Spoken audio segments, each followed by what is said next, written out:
Hannah suggested that I move into a budget-friendly apartment, believing my home-based activities didn't justify my living in the family house. Fresh from the city, she was determined to take my place in the home I shared with my in-laws. They never truly understood my work-from-home lifestyle, and now, with Hannah's influence, even my husband, William, seemed to conspire against me. It was disheartening that they didn't recognize that I was the one shouldering the mortgage for the house.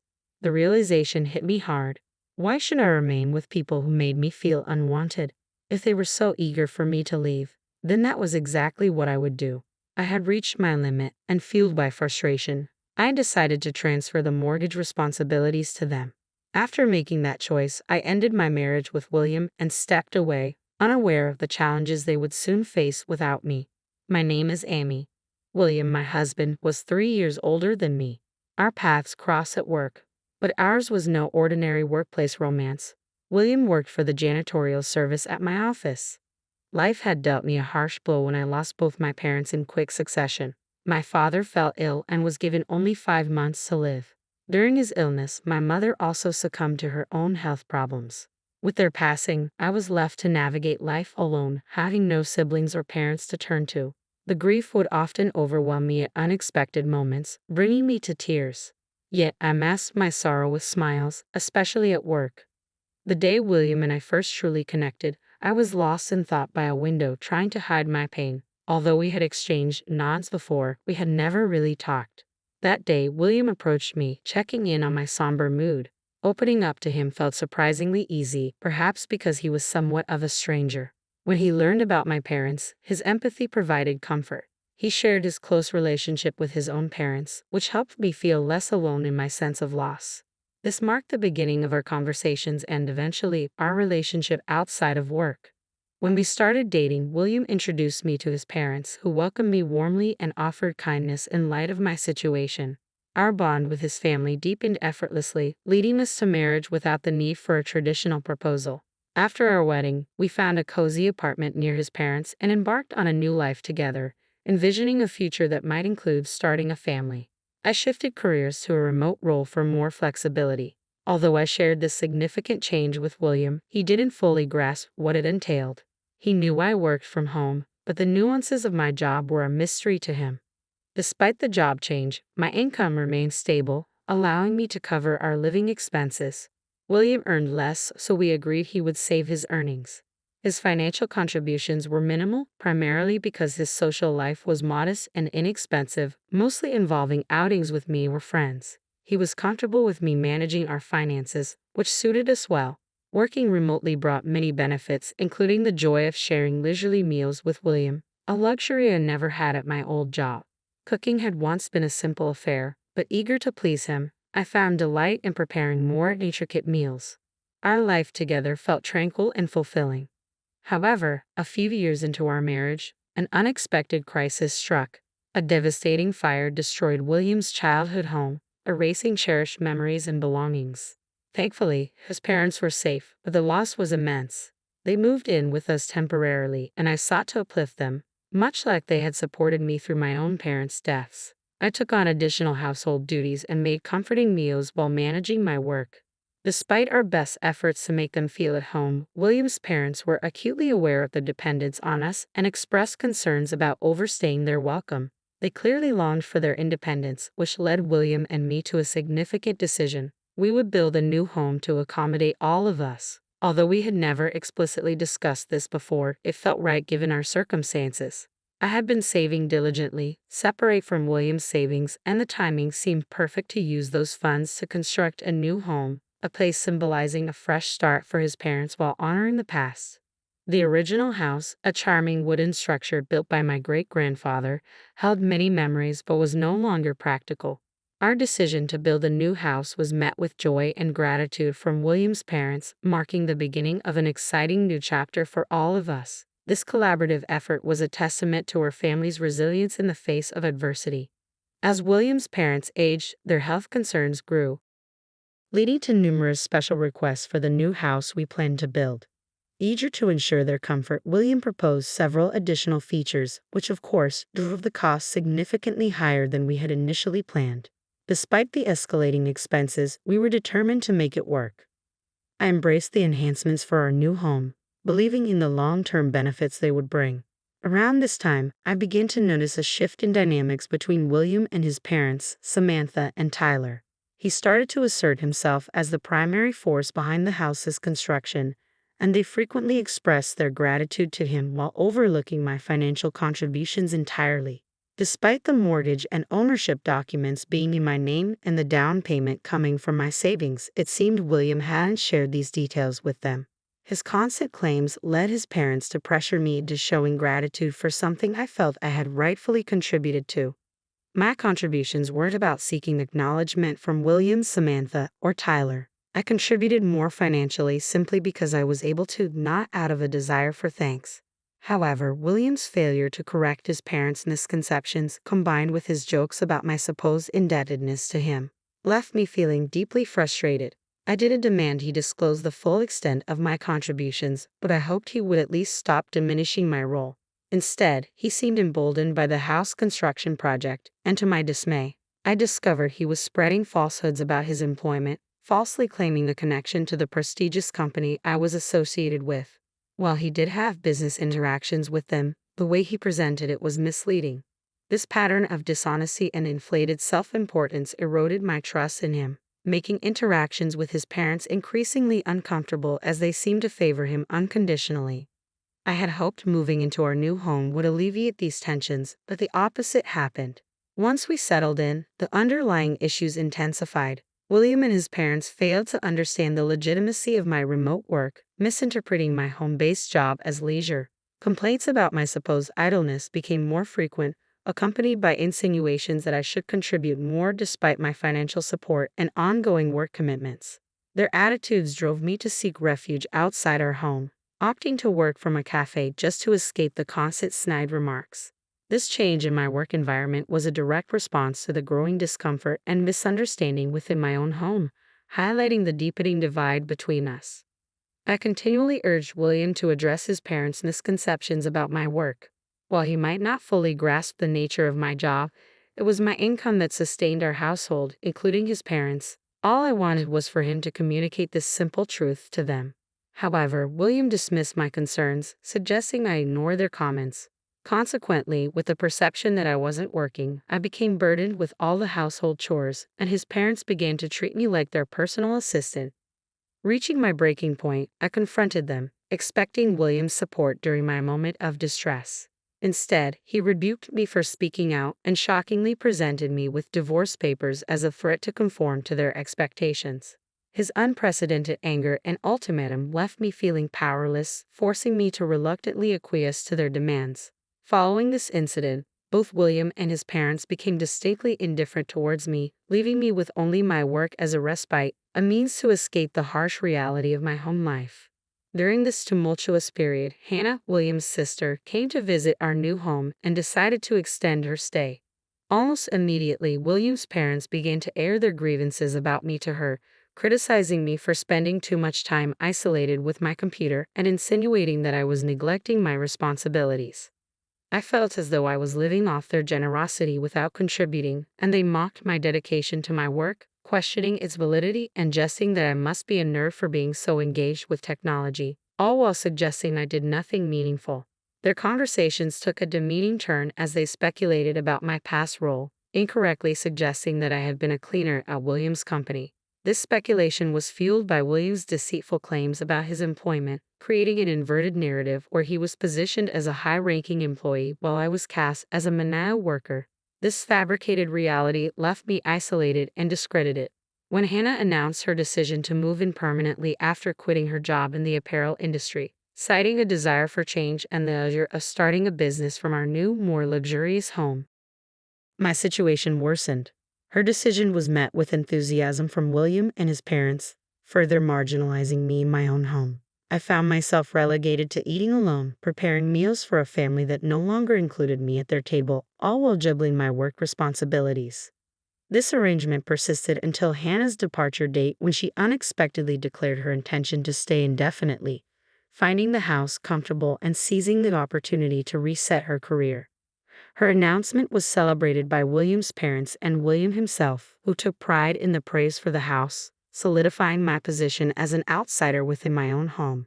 Despite Hannah's recent decision to stay with us permanently, there was no specific room allocated for her. Until her announcement, she had been occupying the guest room, but her new permanent status required a more permanent solution, and our house lacked additional space. After spending 2 weeks with us, Hannah boldly stated her expectation for me to vacate. "I'll live here, so you should leave," she declared confidently, suggesting that my home-based lifestyle didn't merit a place in such a desirable home. She insinuated that I should find a less expensive living arrangement elsewhere. Samantha, aligning with Hannah, dismissed my attempts to explain the validity of my work, leaving me defenseless against their baseless judgments. The assertion that I was unproductive simply because I worked from home was a tactic used to pressure me unfairly. Frustration mounted within me as William passively observed the unfolding drama, neither defending the truth nor correcting the misconceptions. Up to this point, I had remained silent, mindful of William's feelings, but the situation compelled me to assert the truth openly. I confronted Samantha, Tyler, and Hannah, making it clear that the house was registered in my name, the mortgage payments were my responsibility, and the initial down payment had come from my savings, without any financial contribution from William. William's reaction was one of panic, quickly turning into defensive aggression as he attempted to further discredit me, desperately clinging to the facade he had built. His parents and Hannah stood by him, labeling me the liar. It became clear to me that leaving this toxic environment might be the only way to preserve my sanity, especially since they erroneously believed William could handle the financial burden of the household. Determined to extricate myself from this untenable situation, I reconsidered the divorce papers that William had once brandished as a threat. The prospect of transferring the house title to him initially seemed to please him, as he likely envisioned gaining full ownership without grasping the responsibilities that came with it. However, when it came time to change the mortgage into his name, William's true aversion to the complexities of the process became apparent. He naively thought it would be as simple as signing his name, unaware of the legal and financial implications involved. Reluctantly, I accompanied the oblivious William to the bank and to a legal advisor for the necessary consultations.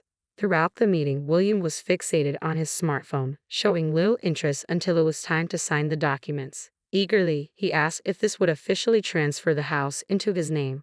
Upon my confirmation, he signed with enthusiasm, completely oblivious to the realities of his new obligations.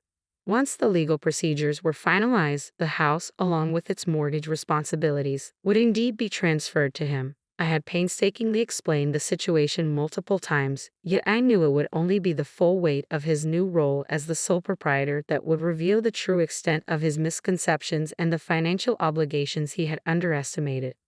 I couldn't help but marvel at William's reaction. Even after the transfer of the house and mortgage into his name, he jubilantly shared the news with Samantha, Hannah, and Tyler, still basking in the glow of his perceived success. It baffled me how they could continue to entertain the notion that William was employed by a prestigious company while viewing me as jobless. Watching this unfold filled me with disbelief and a sense of liberation, knowing my next steps were clear. Following the transfer, William planned a trip to celebrate the divorce, instructing me to vacate the house during their absence. They embarked on a lavish trip abroad, expecting me to disappear quietly. Instead, I took decisive action during those 12 days. I sold all the furniture and appliances I had brought into our shared home, packing my personal items as I finalized the sale of a luxurious condo on the top floor of a high-rise building, a place that felt like it had been waiting for me, priced at around $8 million. The timing felt serendipitous, and I seized the opportunity to make it mine. The 3 years spent in turmoil with William's family had taken their toll, but the prospect of starting anew in my condo filled me with excitement. Unbeknownst to them, I had a substantial inheritance from my parents that I had wisely invested over the years, significantly increasing my wealth. I had once dreamed of sharing this fortune with William and retiring early together, but I kept this secret, a decision I now regarded as fortuitous. Their disregard for financial prudence had taught me a painful lesson, reinforcing my choice to keep my assets hidden. Moving to the condo allowed me to design a living space that truly reflected my tastes, free from the influence and criticism of William and his family. This new home became my sanctuary, where I could work in peace, surrounded by cherished objects and memories with no one to undermine my lifestyle. I looked forward to exploring new hobbies like joining a cooking class or yoga studio and embracing a tranquil life. Then, unexpectedly, I received a call from William upon his return. His voice was filled with shock and indignation as he discovered the absence of the furniture and appliances. He demanded their return, failing to understand that every item had been purchased with my money, thus it was my right to sell or move them as I pleased. I felt no obligation to leave behind any part of my life with them, wanting to sever all ties to a household that had brought me so much distress. In my new condo, I was truly free, ready to enjoy a life of peace and fulfillment far removed from the turmoil of the past. When I informed William that the items were already sold, he persisted, demanding I repurchase them. I countered by suggesting that someone with a job at a major corporation like him should have no trouble buying new ones. With that, I ended the call and ignored his subsequent attempts to contact me. 2 months after William and his family returned from their celebratory trip abroad, I had fully embraced my new life, forming friendships with my neighbors and enjoying various activities such as cooking classes recommended by a friend living just below my condo. One day, as I returned from a class, William called again, curious yet cautious. I answered, wondering if there was a lingering issue with the paperwork. His voice was filled with panic and confusion, echoing the chaos of their return. He was upset over discovering the monthly loan repayment amount of $6,100 and questioned why the loan hadn't been settled. He seemed completely unaware of the financial responsibilities that now lay with him, despite the bank's thorough explanation, which he had clearly ignored. His disbelief that the mortgage wasn't paid off revealed just how little attention he had paid during the transfer process. I vividly recalled sitting beside him, observing his disinterest, and now he was frantically seeking a way out of his new obligations. But it was too late. He had already signed the mortgage over to his name. William's realization that he was solely responsible for the loan repayments marked a turning point. His assumption that I would be struggling after the divorce was utterly baseless. I had managed our finances throughout our marriage, ensuring a comfortable life for both of us. Reflecting on the past 5 months, I pondered William's lifestyle with his family, likely living beyond their means under Hannah's influence until the reality of the mortgage finally hit them. His predicament felt distant to me now, as if it belonged to a stranger, and I found myself indifferent to their financial woes. I took a moment to enlighten William about my current situation, living comfortably in a luxurious condo thanks to my successful investments. His silence on the phone was telling, and after that revelation his calls ceased, leading me to believe he had somehow coped with his situation. Unexpectedly, William reached out again, reigniting the connection I thought had been severed. Despite our history, I felt a sense of detachment as our lives had diverged significantly since the divorce. My focus remained on my newfound independence and tranquility, far removed from the complexities of my previous life with him and his family. When William called this time, I wondered what urgent matter had prompted his reach. It turned out to be a crisis. Their house was in the process of being seized. In the background, I could hear the anxious voices of his family, Samantha, Tyler, and Hannah, each filled with desperation. William, panic evident in his voice, pleaded for my help. An enforcement officer was at their doorstep, explaining that the house was set for auction and they were on the verge of eviction. I was genuinely surprised when I inquired about any warning letters, suggesting they hadn't received any. Upon further questioning, he sheepishly admitted that such letters might have been intentionally overlooked, opened without any action taken. Each family member seemed to assume that someone else was managing the loan repayments. As the reality of their situation sank in, foreclosure looming, and the full loan amount demanded immediately, I couldn't help expressing my frustration at William's apparent hopelessness. I suggested pooling their savings as a potential solution, only to be met with the bleak reality that such an option was off the table. Samantha and Tyler had depleted their savings on lavish travels, banking on their son's future support, while Hannah hadn't left her job by choice. She'd been fired for embezzling funds, a far cry from the successful city life she claimed to lead. The financial facade they maintained crumbled, revealing a dire situation. William had exhausted his savings, living under the pretense of a lucrative job while his family indulged in extravagance, all under the false assumption that their financial stability was secure. The accumulation of these poor decisions led to the inevitable seizure of their home. In the midst of this chaos, William made a desperate proposition for all of us to live together in my luxury condo, as if our divorce hadn't severed our legal and emotional ties. My response was firm and unequivocal. I refuse. Our divorce marked the end of our shared paths, and my new life in the condo was a sanctuary built for my independence and success, far removed from the turmoil and deceit that had characterized our marriage. As the saga unfolded, my resolve hardened, especially after hearing my ex-in-laws, Samantha, Tyler, and Hannah, hurling insults at me in the background of the call. They called me heartless, a scammer, and a thief, only solidifying my decision to cut ties with them. Their bitterness and blame were a direct consequence of their own choices, showing no signs of self-reflection or remorse. Eventually, their argument spiraled inward, turning into a cacophony of blame among themselves.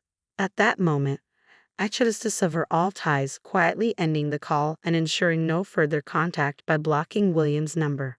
A few days later, a newspaper headline caught my eye, detailing a father-son altercation that escalated to police intervention, immediately raising suspicions about William and his family. Confirmation came through a mutual acquaintance, revealing the dispute did indeed involve them and stemmed from tensions that boiled over after my last conversation with William. The altercation led to their arrest and minor injuries for all involved, along with a police warning. This incident not only bruised their physical well-being but also tarnished William's professional reputation, as rumors of the fight spread through his workplace, leaving him in a precarious position. Following the fight, the house was sold and the family relocated to a dilapidated apartment, a stark contrast to their previous living conditions. Their new life was marred by infestations and neighborly complaints, marking a significant downgrade.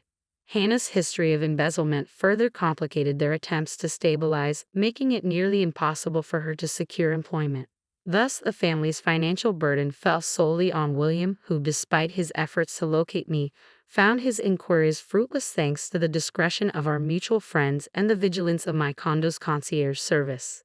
This chapter of my life, filled with turmoil and strife, felt conclusively closed as I embraced my new existence in the luxury condo. Far removed from the chaos, my days were now filled with hobbies, work, and the peaceful solitude of single life.